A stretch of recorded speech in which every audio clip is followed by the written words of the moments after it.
ሃይ ውድ ተከታታዮች ትራስ ነኝ። ለዛሬ ይዤላችሁ የመጣው ሶስት በጣም አደገኛና ለልጆቻችን ማስተማር ያለብን ብዬ የማስበው ሶስት ነገሮች ነው ይዤላችሁ የመጣሁት።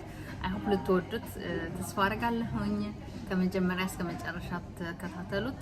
በእርግጠኝነት ታተርፉበታላችሁ ብዬ ነው የማስበው።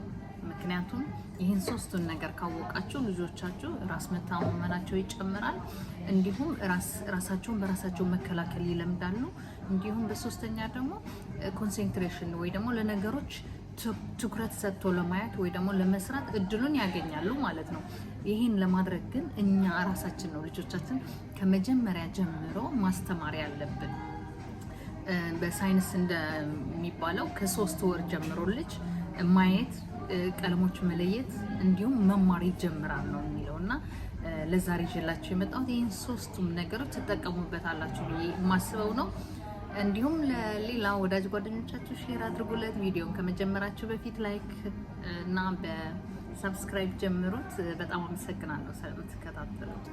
በመጀመሪያ እኔ እንደ መጀመሪያ ብዬ የማስበው ልጆቻችን እንዴት ነው አቴንሽን ሰጥቶ አንድ ቦታ ላይ መቆየት የሚችሉ ወይ ደግሞ እንዴት ነው በኮንሰንትሬሽን ነገሮችን መስራት የሚችሉ ልብ ሰጥቶ ቤተሰቦቻችን እንደሚሉት ከቀልብ ሆናችሁ እዩ ወይ ደግሞ ከቀልብ ሆኖ ነገሮችን የሚሰሩት እንዴት ነው የምናስተምራቸው ከተባለ አንድ ልጅ ከ3 ወር ጀምሮ የተለያየ አይነት ቀለሞች በመስጠት ወይ ደግሞ የሚገጣጠም ነገር በመስጠት ከ3 ወር እስከ ዓመት ያለውን ከለሮች ማሳወቅ፣ የከለሮች ስም ማስተማር እንዲሁም የሆነ ነገሮች መብላት ይሁን መጠጣት ቁጭ ብሎ መብላትና መጠጣት እንዳለበት መጀመሪያ ማስተማር ያለብን ማለት ነው። ልጆችን ሲበሉ ከነሱ ጋር እየሮጡ ምናምን ማብላት የለብንም። ይሄ በጣም መጥፎ ነው። እንዲሁም በአንድ ዓመታቸው ላይ ልጆች ቁጭ ብሎ ከለሮች መለየት ኤግዛምፕል ልስጣችሁ። አንድ የተለያየ አይነት ወረቀቶች ታመጡና ትቆራርጧላችሁ። ቀይ፣ ቢጫ፣ ጥቁር፣ ነጭ የቆራረጡ ወረቀቶች አሁን ቀይ ለብቻው ማድረግ፣ ነጭ ለብቻው ማድረግ እንዲሁም ጥቁር ለብቻውን ለያዩ ብለን ወረቀቶች መስጠት። እንዲሁም በሁለተኛ ደግሞ የሚሞላ ነገር መስጠት። ፎር ኤግዛምፕል የተለያየ አይነት ጎማ ውስጥ የተለያየ ቅርጽ ያላቸው ነገሮች ወደ ውስጥ ማስገባት ማለት ነው። በሶስተኛ ደግሞ እንደዚህ የሚደራረብ ነገር የተለያየ አይነት የካርቶን አለ ምስሎች አሉ፣ ትራያንግሎች፣ የአራት ማዕዘን ያላቸው ነገሮች ላይ እንዲመደራረብ ይህን ነገሮች ብቻቸውን ራሳቸውን ማጫወት ከጀመሩ ጊዜ ወስደው የማይሰለቻችሁ ከሆኑ ለእድገታቸው በጣም ጥሩ ነው። ለአእምሯቸው እድገትም በጣም ነው ፈጣን የሚያደርጋቸው እና ነገሮች ቁጭ ብሎ ማንበብና መጻፍ እንዲሁም አስተማሪያቸውን መከታተል ይለምዱልናል ማለት ነው። በሁለተኛ ደግሞ ያረኩት ደግሞ ራስን መከላከል ነው። ራስ መከላከል ልጆች በሁለት ይከፈላሉ። አንዳንድ ልጆች የሚፈልጉትን ነገር አልቅሰው በመውሰድ፣ አንዳንዱ ደግሞ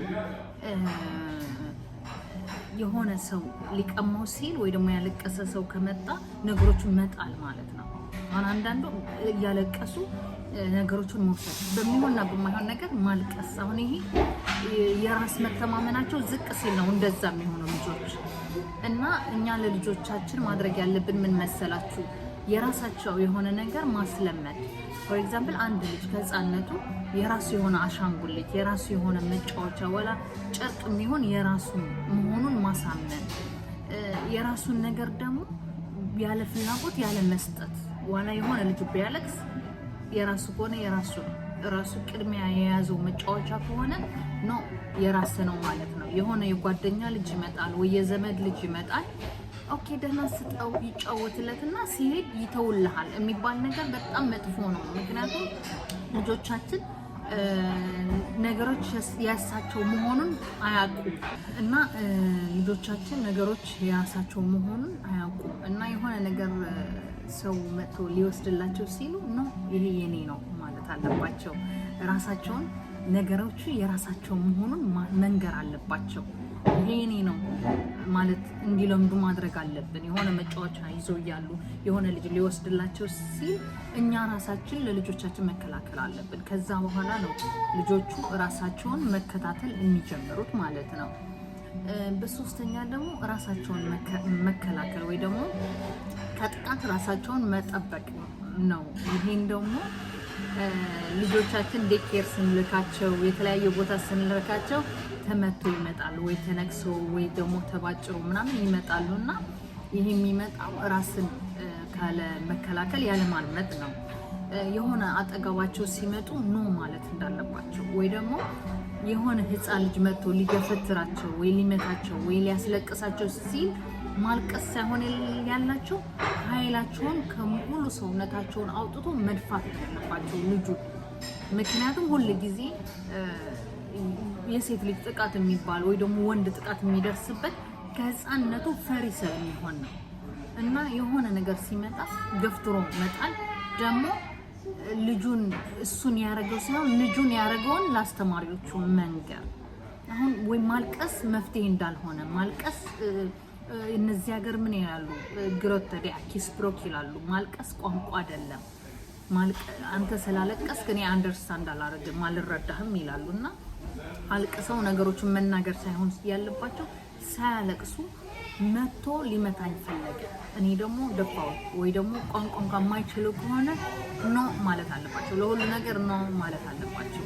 ያ ከሆነ ልጅ ሁሉ ጊዜ በጣም ነው የሚጠቀው። እያደገ ሲሄድም ራስ መተማመኑን እያጣ ነው የሚሄደው። ሁሉ ሰው የሚመታው አልቃሻ ነጭናጫ ልጅ ነው የሚሆነው። እና ልጆቻችን ካሁኑ ጀምረው ራሳቸውን መጠበቅ እንዳለባቸው የሆነ ሰው መጥቶ ሊስማቸው ሲፈልግ አሁን ሀገራችን ላይ መሳም ኖርማል ነው፣ ችግር የለውም፣ ሳሚያት አክስትሽ ናት እህትሽ ናት ምናምን ይባላል። እዚህ ሀገር ግን አይፈቀድም። መጀመሪያ ቤተሰብ ማስፈቀድ አለብህ ልጅ ለመሳም ወይ ደግሞ ለልጁን ማስፈቀድ አለብህ። ልጁ የሚነጫነጭ የሚያለቅስ ከሆነ መሳም የለብህ። እና ይህን ነገር ደግሞ በጣም አደገኛ ነው። ሁሉም ሰው አዋቂው ምንም ስለሚስማቸው ትምህርት ቤት ላይ ደግሞ ወይ ዴኬር ላይ ደግሞ ልጆች ህፃናቶች ልጆች እንደሚስማቸው መስሎ ይመጡና ልጆቻችን ይነክሳሉ። እና ይሄን ነገር ራሳቸውን መጠበቅ መጥፎ ነው እያልኩ አይደለም ሰው እንዲስማቸው፣ ግን ደግሞ መከላከል ነገሮችን መድፋት ነው ማለት እንዳለባቸው ማስለመድ አለብን እላለሁኝ። ምክንያቱም እኔ ባጠገብ የማያቸው ብዙ ልጆች ስላሉ በእንደዚህ ነገሮች የሚጠቁ አንዳንድ ልጆች አሉ። የራሳቸውን ነገር ወይ ደግሞ የሆነ መጫወቻ ይይዙና ሌላ ልጅ መጣና ያ መጫወቻውን ስጠኝ ብሎ ሲያለቅስ ይሰጣሉ። አሁን ማን ነው የሚጎዳው? ያለ ያ የሚሰጥ ያለ የፈለጋትን ነገር እያጣ ነው ልጁ እንዳያለቅስ ብሎ ወይ ደግሞ ሼም ስለያዘው ይሰጠዋል። አንዳንድ ደግሞ ህፃናቶች አሉ በጣም ጎበዞች በኳስ በተለያየ ጨዋታዎች ይቆዩና የያዟትን ኳስ እንኳን ጎል ለማስቆጠር የሚፈሩ ልጆች አሉ። ከሚገርማችሁ ሲያወሩ የሰማሁት ነው። አሁን ልጃቸው ኳስ ይጫወታልና ጎበዝ ተጫዋች ነውና ጎል ለማስገባት አጠገቧ ላይ ደርሶ ለጓደኞቹ ይሰጣል። ከዛ አባቱ በጣም ተናዶ ሲነግረው ባባ ከጨዋታ በኋላ እኮ ሁሉ ጊዜ ለምን ያልሰጠኝ ይለኛል እና እኔ ደግሞ በጣም በቃ ያሳዝነኛል እሱ መስጠት ስላለበት ነው ይለዋል አባቱና ይሄን ነገር በጣም መጥፎ ነገር ነው። ለልጆቻችን ራሳቸውን መምራት እንዳለባቸው የፈለጉትን ነገር በራሳቸው በፍቃዳቸው ማድረግ እንዳለባቸው ነው ማስተማር ያለብን። እና ለዛሬ ይዤላችሁ የመጣሁት ተወዱታላችሁ ብዬ ተስፋ አደርጋለሁ። ይሄ ነበር። በጣም አመሰግናለሁ ስለተከታተላችሁኝ። መልካም ቀን ይሁንላችሁ። አመሰግናለሁ።